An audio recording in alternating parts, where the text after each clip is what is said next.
we are going to bring on guest television host Ananda Lewis.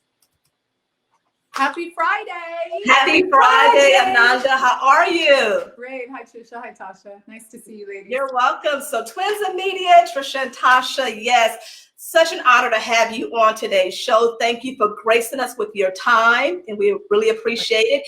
And we, for our viewers, you recently, Ananda, shared on your Instagram page that you have stage 3 breast cancer. And I want to ask you, how many times did you think about posting that video before you actually did so? That's a really good question. It took me, I knew I wanted to do it during Breast Cancer Awareness Month. I do all my own editing, so it was a process of making it exactly what I wanted to present and nothing more, you know, not wasting too much time talking. And really, I didn't start having doubts about posting it up until the day that I was posting it. I wasn't feeling well that way. I'm in active treatment right now. And although it's, you know, for the most part, non-toxic and all the good stuff, it does wear your body out, you know, and I was having some weird reactions and I was like, maybe this is a sign, like maybe I'm just not supposed to put this out right now. And I, you know, just a calmness came over me. I took a breath. And I remembered why I was doing it. I remembered why, you know, it took me 2 years, but I remembered why I wanted to share it. I felt compelled to warn women not to repeat my mistake. I know we get caught up in being perfect on social media, especially. And even, you know, in my TV career, I remember feeling that pressure to be perfect. And the reality is that we're human and we're not perfect and we mess up. And some of the best lessons come from the biggest mistakes. And for me, when you aren't able to share those mistakes, you limit the amount of help you can give to other people. You limit the amount of, you know, I guess in some cases a blessing you can be to somebody because you're so scared about what it might mean about you. So I just had to set my ego aside and set how my body felt aside for that moment, finish the edit and post it. And then I turned everything off and just focused on feeling better for the night. Thank you, Ananda, for posting. Thank you. In addition to that, Ananda, what was your immediate thought upon hearing the news? And what was that conversation like with your family? I heard the news from my physician over the phone. I had gone in for a biopsy after, as you know, refusing mammograms for a very long time. What's really interesting is that I still haven't had a mammogram because I skipped right over it. Mammograms are great for early detection. Yes. I wasn't smart enough to practice that. So what I had instead was the hard stuff, was the biopsy and the PET scans and the MRIs and all the ABCs. You know, I got everything else. Yes. And I wish I could have gone back and done a mammogram after I went through all the other stuff. So that for me is why I focused on, listen, do the early detection. Please save yourself the pain and energy, you know. But I felt when the doctor actually told me we found cancerous cells in your breast, I wasn't actually all that surprised. My biopsy experience was pretty telling. You know how you can kind of just feel it. I'm an energy person. I feel things off people and I could feel them going, uh-oh. You know, I felt the uh-oh in the room. It was real clear. So I was like, oh, right after I had the biopsy, I went and got a detox, like whole program, a 30-day detox. Okay. Because I knew if it went wrong, I knew what I needed to do. Even if it wasn't, you know, bad, quote unquote, news. I knew there was a tumor in my breast. I could feel it. So I knew I had to do something about that. And so when she told me, I wasn't devastated. I didn't feel, you know, shocked. I felt like, okay, now it's my turn. My mom had been through this. I've had other people in my family go through it. And I didn't feel like it was just a matter of time, but I certainly wasn't just, you know, completely shocked. Right. I felt ready. I felt proactive. Like I recorded it. You'll see it one day. I recorded that conversation. I recorded my biopsy too. Because you know, TV people tend to pick up a camera real quick. Yeah. Yeah. Like, you know, I'm going to get this on tape because I never want to relive this and I'm not going to remember it clearly. So let me record it. Right. That's good. You know. That's good. Also, Ananda, talk to us about a day in the life of treatment for you. I know that sometimes we see people's journey on social media, whether we know somebody directly or indirectly.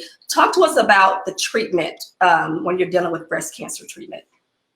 Okay, let me go back and answer the end of your question because I can kind of tie them together. When I Okay. told my family, there were actually a few family members in town visiting that night that I found out on the phone with my doctor, which was kind of an odd happenstance in my life. My mom was there. My oldest sister, Tracy, was there. Of course, my partner at the time, my child's father, and my child were all in the house. And so as much as I have this instinctive desire usually to keep everything very private, like even from the closest people in my life, especially something like this, I had to tell them. I wasn't like shaken and crazy, but my sister was, right. Literally when I hung up the phone with my doctor, my sister got back in the car and she was like, because I told her I had to call my doctor back, and she said, "So what did she say?" Well, I'm not going to lie to her face. Right. I'm grateful that this sister, Tracy, was just calm, and she was like, "Okay, so what are you going to do?" And I was like, "I'm going to do this cleanse and then figure it out." So then we got home. I had to tell my mom. My mom, she's my mother. She acted like I would act if it were my child. She freaked out. And we had a conversation about that, and she calmed down. And I told my partner at the time. Everybody was I think energy reflects itself. Yes. So I was very calm. I wasn't panicked. I wasn't afraid of this. I knew there was something going on in my body that I could do something about. That meant that I, had a challenge ahead of me. Was it insurmountable? Was it scary? No. There's no time for fear when you have to take action in my life. I use that energy to go forward. That's right. So I didn't confront them with any fear. I didn't tell them, and I wasn't like, "Oh my gosh." I was like, "Listen, this is what's going on. This is what I'm about to do. You can be with it or not, but this is what's happening. And so understand what I'm going to surround myself with. And if you want to be here for it, this is how I need you to behave." I was very clear about that from the beginning. And so because what I told them I was going to do, which is follow a pretty natural protocol, which I did for a full 2 years, since integrated some other stuff into that, which I still consider natural and not conventional. So I did refuse conventional in the beginning. I sat with my breast surgeon. I sat with the oncologist, best in the city. I heard what they had to say. I heard their opinion on what was going on in my body. I took in that information and made a choice that worked for me, which was not to do what they said. And I don't suggest that for people. I am not saying this as advice. I'm saying this as an example of what one woman, me, chose to do for her own journey. And that's it. You should do what works for your journey, and you should based on what is right for you and whatever you put into the mix to decide that. For me, I knew a lot. My mom had gone through this. I walked through her with it. I had done research back then. I had other family members that I had done research to try to get them to do some other things, because I really do believe our bodies are intelligent. Our bodies know how to heal. Our bodies have a roadmap we have no concept of, and they work in brilliant ways we can't understand. And when you break them, that's when they stop working. Right? Wow. I knew that for myself, and I needed to apply that before I did anything else. Wow. Ananda, such a great way of thinking. And you already answered this because you did mention in your Instagram post that you believe in the intelligence of your body and God. But even still, for people that are hesitant, and you don't encourage it, but still, if they're hesitant about trying alternative methods to treatment, what are some words that you can just provide to them if they're even thinking about that process? It's interesting to me, the word alternative. Because in my mind, prior to having gone through this, and now in my actual experience, having gone through this, the alternative is really what should be applied to what conventional does. That's the alternative to following the natural protocols and the natural laws that govern your body and that govern every natural biological thing on this planet. There are natural laws that work. There are systems that work in your body. You breathe all day long. You don't even know how. Your blood pumps all day long, cleans your body, gets out stuff, nourishes your cells. You don't understand how that works, but you believe it and you trust it because you're alive. Right?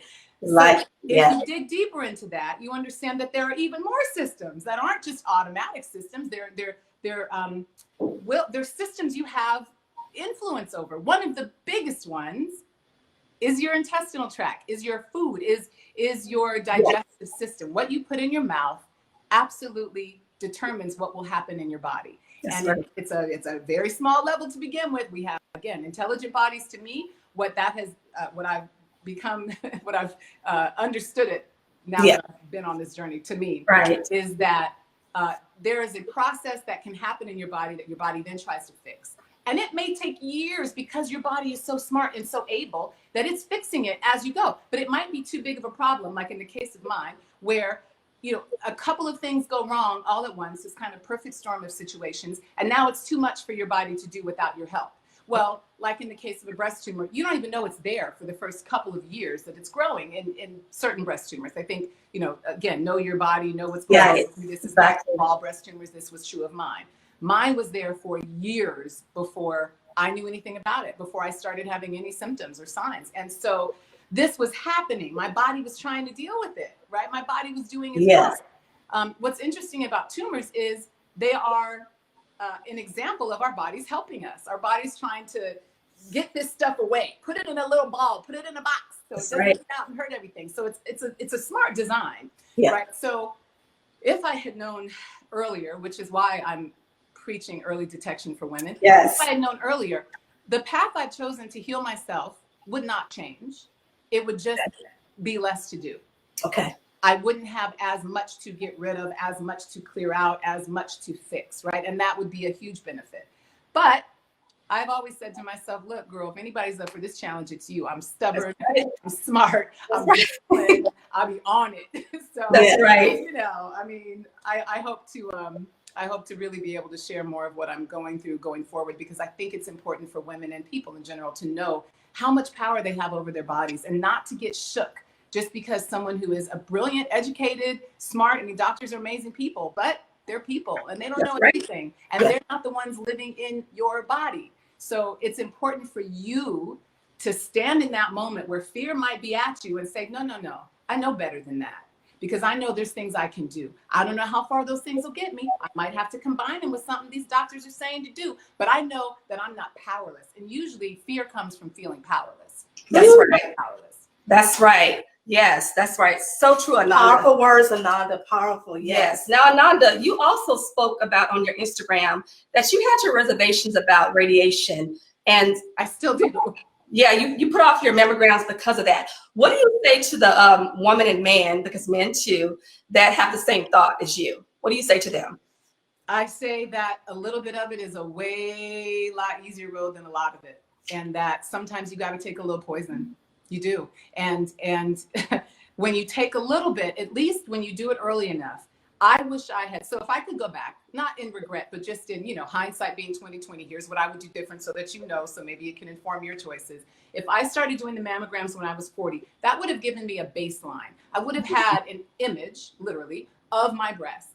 I would have been able to then see if I wanted to wait 2 years. Maybe I didn't want to do it every year. It's not, I mean, you have choice and you have power. Yes. If you don't want to do it every year, don't. But get the baseline so that when you do it again, you can see what's happening. Mammograms can only pick up tumors after they've grown to a certain point. So, they're limited in their scope, but they're the best tool we have right now for early detection. What you can do along with that, always, is self-exams. That's how I found my tumor, through a self-exam. Wow. And then I went and got a thermography scan, which is basically a heat sensing camera image, and cancer cells put off heat because they're quickly multiplying, rapidly dividing, and all that stuff. So they put off heat.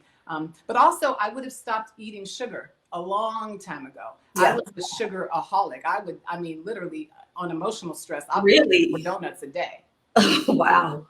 That's poison. I poisoned myself. I'm not saying everything I did caused this. There were external environmental influences that caused this as well. I'm convinced of that. But again, this is a multi-directional cause. And for me, because of that, a multi-directional fix. I'm doing a lot of different things, including purging my lymph system as often as possible. Our lymph system is, our sewage system. Basically, it takes the trash out of your body. And we all know what happens when you don't take the trash out of your house for too long, or you don't change the oil in your car for too long. You get backup. Your body backs up. It's a brilliant machine, just like all these other machines we know how to take care of. We just don't know how to take care of this one very well. We live in it, but we don't really understand it. So I purge my lymph. I do that with a rebounder. I bounce on the rebounder 5 to 10 minutes a day. It's not that much, but our bodies are designed to be in motion. And the lymph system doesn't have a pump like the blood system does. The blood system's pump, obviously, is the heart. And you don't have to control that, right? It works on its own for you, but you have to work your lymph system. And when you let those toxins build up in your body, they backfire. Yeah. I Yeah. also sweat. I do a FAR infrared sauna sweat every night for 30 minutes. And when I look at everything I'm doing, like it's 6 to 7 hours a day of treatment for me, and then another maybe 2 hours when I get home. That is a full-time job. And had I been doing little things along the way, I would have had work to do, but not all day, every day like this. You know, Yeah. Wow. This is like I'm having to do everything I would have done over like 8 years in a matter of weeks to really hit this hard. So it's hard work, but listen, I believe it's going to pay off. I know in my heart I'm going to be okay. I am, you know, absolutely supported with that beautiful side effect of sharing my story, which has been love and support, all the prayers and energy everybody is sending me. I feel it and I use it and it helps me. And I'm so grateful for it. And I didn't expect that, but I'm so grateful for it. It absolutely matters. And the way that you talk about our bodies, I mean, you talk about it in a way, Ananda, that we don't think of it that way, that our bodies are so intelligent, as you would say. And a lot of us don't. The foods that we eat are thinking so many different factors. And I want to ask you, because, you know, you waited 2 years to share your news. And then we know Chadwick Boseman, wonderful, beautiful man. He didn't disclose his medical condition to the public. He kept it very private. Were you at all hesitant that people would start looking at you and feeling sorry for you? I know you did mention that in your Instagram, but was that a top concern of yours in the 2 years that you waited to share the news? No, I waited to share the news because it really isn't anybody's business. That's right. I mean, honestly, it's my body, it's my journey, it's what I have to do. What's the point? I didn't even share it with outside of that core family with my other family members and friends, because why stress them out? What can they do? What is the benefit of them knowing? You know what I mean? That didn't make sense to me. I planned on sharing it after I'd healed myself. And unfortunately, I was doing great for the whole time until COVID happened. When the lockdown happened, I couldn't get to all my treatments I was doing out in the world. Everything stopped. I couldn't even get to my doctor to get the ultrasound scans I was getting to check up on how things were going. Everything stopped. As you know, for everybody, it stopped. Yeah. And it took 4 months for it to open back up. In that 4 months, my condition got worse. And I knew at that moment, at the end of the 4 months, there was a really interesting week that I lived through where I thought I was going to die. I did. I walked around looking at my son like I wasn't going to see him again. And there was no evidence of that to me other than just my intuition. I could tell. I mean, this is a tumor in my breast. You can watch it grow and shrink, right? So there's a visual involved. I saw it getting bigger. I didn't know what that meant for the rest of my body, but I knew that this was a clock on my life. I knew that. I believe I have control over how fast or slow that clock moves. And I know death is inevitable for everybody. I'm not afraid of that end result. And yet I'm not ready to go anywhere. So I knew that I had to do something more than what I was doing. And I had to figure it out, and in my opinion, quickly. And so that's what I did. I started really looking into the integrative gray area that for me is a combination of this very alternative holistic side and a bit of a conventional side. I'm not against conventional. I think they're doing it in a way that didn't work for my body. I think there are ways to do it that would work for me. And I needed to find those ways. I needed to find ways to integrate literally the two sides. And that's what I've done. So when you talk about Chadwick Boseman, he passed. Marika passed, the woman who runs the Incredible Stella Instagram site. I'm an absolute Pitbull advocate and lover. Those were my babies. Yeah. I followed her. She passed away. The woman who told me about RGCC testing, which was initially the testing I got that told me exactly what chemos would work, exactly what alternative protocols would work for these cancer cells in my body. It's a very specific genetic testing that's done way out in Greece, and it's super expensive. But when you can access it, it's profoundly, impactful for your journey. She told me about that, and she was gone 3 months later. And Kelly Preston, John Travolta. Yes. So all these people were dying, except for Chadwick Boseman. They were all dying of what I was living with. Yes. It didn't scare me, but it made me go, okay. Yeah.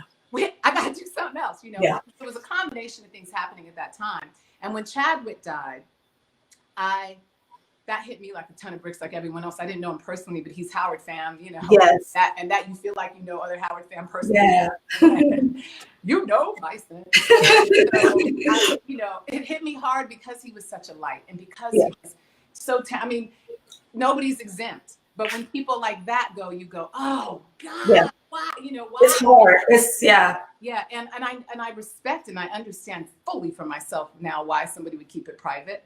And I also really, on another level, went, God, I wish we had known so he could help our men understand why testing exactly and use his story. I completely understand why he didn't. No judgment. I'm just saying that when you look at these situations, you do these what ifs, you know. And I did the what if. God, how powerful would that have been? His particular kind of cancer, I've met 3 people that are in stage 4s where I've come for treatment, and 2 of them have gone home fully healed. So I don't know what could have happened. Who knows? We know which way it went. I do know that there's more available than what we're being told. And I do know that it's unfortunate that everybody can't access everything. And I plan to start to work at changing that when I'm all healed up and out of here. There should be a way, if money is the issue, for people to come get help. I'm sure that wasn't the issue for Chadwick. I'm saying general people, like other women I know fighting breast cancer right now, don't have access to what I have. And that's because of money and information. Those are 2 things we can fix. And I plan on helping to fix those things. Thank you. But those deaths were very impactful for me. Thank you. I'm not going nowhere until y'all know what I did wrong. No, you're not. You're going to be here. Exactly. I will be here. I'm just saying, like, in that moment, I was like, listen, I have to use this. Everything I've gone through, if I can't use it for something, then what did I do it for? You know, what did I do it for? So yeah, that's my plan, and that's why I shared. And his death was brutal. It hit a lot of people really hard. And before we close out, Ananda, your son. We're out of time. No, we can still talk. But your son is 9, correct? 9 years old. Yeah. When you look at your son, what do you think when you look at your son? What are your thoughts looking at your son? I see the beautiful, beautiful representation of all of my effort and all of my love walking around out in the world. Wow. I think that's true for every mom. Like, we work hard for our kids. We commit 1,000%. Even when we don't think we are, we think of them first. I mean, honestly, on the other side of that, that's part of the reason, in addition to being against the mammograms, that once I found the tumor, and once my sister, who's a physician, was like, you have to go, you know, she was on me. I ignored her for years. But when I found the tumor, I thought, thank you, sister. Thank you, doctor. But part of the reason was also that I was so focused on my child, I wasn't paying good attention to myself. And that is so real for moms everywhere. Like, we love our kids, but if you really love your kids, you got to love yourself first. That's right. Take care of your babies. And that is I learned that the hard way, you know? Yeah, that is so true. We have to be well to be here for our kids. So that is so true. Yeah. So, and I want to ask you, since the post, what does your DMs look like on your Instagram? Are they overflowing right now? Wow. Well, I told you that the day that I posted, I was not feeling well.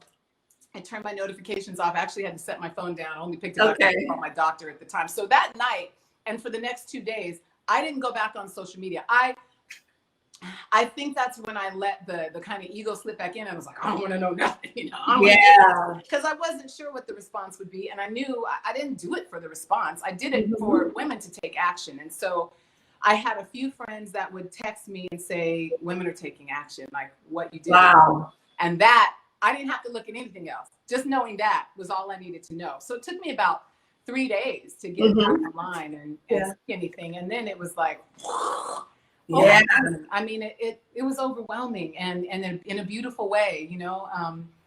My DMs are still jammed because listen, I'm a little social media illiterate. I'm gonna admit that, because and I don't understand how to find, like, once enough things come in, all the other stuff disappears. Right. You can go on there one day and then you have 100 more things come up and you can't find what was there before. I don't even know if I can see everything from back, you know, that Thursday when I posted. I don't know. I mean, I have no idea how to do it. And Facebook confuses the heck out of me, although I love it. And most of my friends are on here. Like, I look at Facebook and my mind goes, I just kind of crash. So That's a lot of us. easy because it's just one thing and you can scroll one thing at a time. That's all. Right, exactly. And you keep scrolling and scrolling. It's a full-time job to scroll on Facebook, I would say. And then you get sucked in a rabbit hole. Like, I tried to go on for like 5-minute increments. I'd be on there for 30 minutes because I want to answer everybody. I want to say thank you. And it's impossible. It's impossible. Right. I'm like, Facebook, what am I doing? Yeah, exactly. I'm sorry. What'd you say? I was like, Facebook, you're like, what am I doing? Like 10 minutes, 20 minutes, 30 minutes? Exactly. I'm so lost. And if you don't approve it for your feed, then you can't. I'm like, I don't know, y'all. I don't know. But on Instagram, I went into the comment section on the post, and I just wanted to like everything, you know. And then at some point, you can only like so many things, and then it won't let you like anymore. So then you have to wait and go back on. I don't know why that's the case, but I was seeing so many comments from women who have been recently diagnosed, who are dealing with it right now, or who are survivors. And I was so compelled to just want to connect with the people, especially who are going through it right now, and thank the women for taking the journey and winning, you know, who survived. And I have been able to connect directly with a lot of women. I think that will be useful for me going forward too, as I build kind of a database of experience to help other women with. But that was really, really powerful for me because it reminded me I'm not alone. There's 3 billion, I think, women who were either survivors or active in the journey. And with all this, you know, outpouring of love and support, these waves and waves of good energy, and I'm so grateful for it. But I felt like I want to share that. Like, my cup is overflowing with it. Here, extra. Here, take some, girlfriend. Take some, sis. So I wanted to share that with these other women, and have been able to do that, you know, slowly. I mean, still it's slow. It's just me. I don't have nobody checking my DMs but me. So, and I am. That's like the best thing. Yeah. But I think the people that I have connected with are amazing women. Yeah. 2 of them are on a natural-ish journey like I am, and it's really important to share information. So I'm grateful for those connections too. You are helping so many people, and we've told you before, and we'll say it again for the viewers. Thank you. You're helping so many people. We have Camille Powdrill, who says important issue, great information. We have Alfonso McIntosh, Kashana Dudley, Tanya Reedham Green, and these are just a few of the people, but thank you. Your story, your outlook, your positive energy is blessing lives. And we actually had a doctor on last week's show, and she talked about, because of the pandemic, how women were putting off their mammograms, and, you know, going forward in 2021, what that may look like. And so with your story and our guest on last week, Dr. Cree, thank you for encouraging women to get tested, to make sure they're okay, and to not be afraid, even in the pandemic.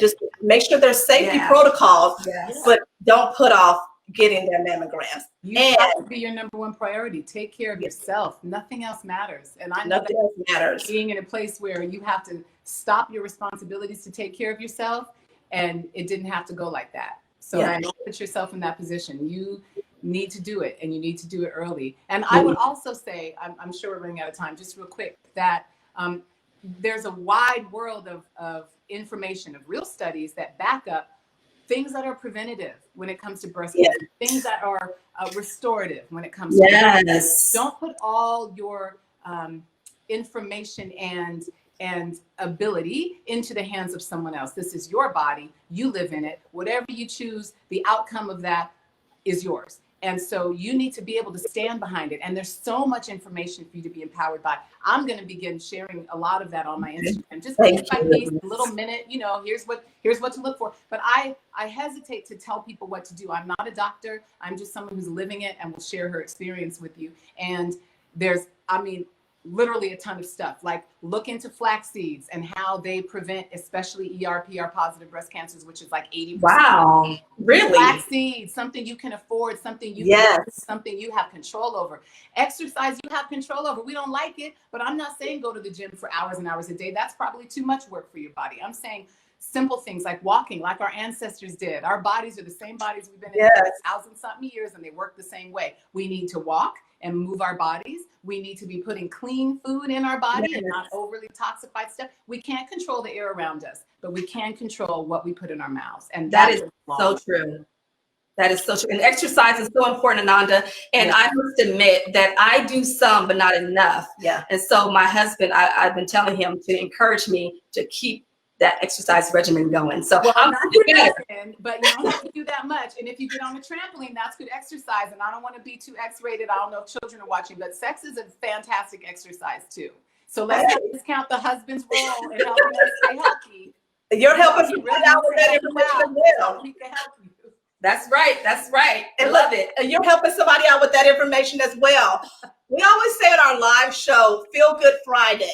And you know, we want to end on a feel good moment. You're a beautiful person. Again, we mentioned to you before, if all our viewers did not hear it, being the media personality that you are, and the television host and everything that you've done in that area, you have been an inspiration to Trisha and myself, the Twins of Media, and every other person who wanted to venture into that career, any young lady or young girl who's probably thinking about venturing into that career. So we're going to say out loud publicly, thank you for being the person that you have been in television. Yes, we really appreciate what you've done. So thank you so much. Thank you. And yes, and going back to Feel Good Friday, we want to ask you, when is the last time you, Ananda, have laughed out loud? We always say typing it in a text message or on Facebook and a message does not count. We mean laugh out loud in real time.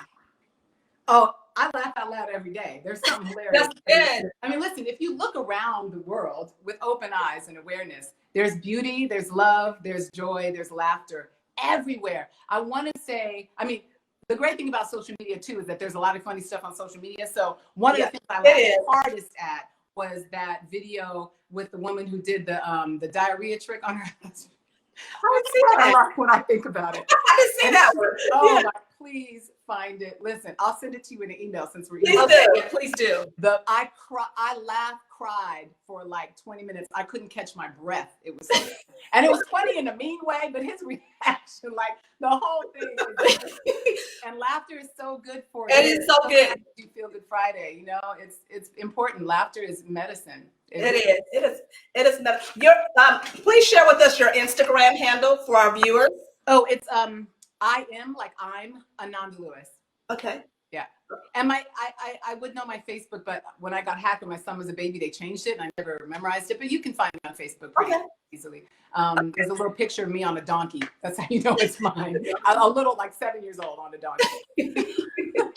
And Ananda, you must come back and speak with us, because we also, what we heard and what you said during the interview, I feel a documentary. I got thousands of hours of footage. I've recorded everything from the very beginning of this journey in the hopes to share it, to show women, hey, listen, it could go like this too. And you know, it's a lot of work, but you can be whole at the end of it, and you can be healthy at the end of it, and you can thrive, not just survive, you can thrive. So yeah, I don't know where that's going to end up. I am, working through it, but I feel like this whole new path and all that work I did that you loved so much back in the day, that was hard work for me. And it was, the journey was difficult for me back then. I was young and a little crazy and it was hard times, but now I get to really benefit from having kind of paid in, and I can use this platform for something really powerful. And I plan on doing that. I don't know what I was talking about back then, but now I get to talk about something that really matters and that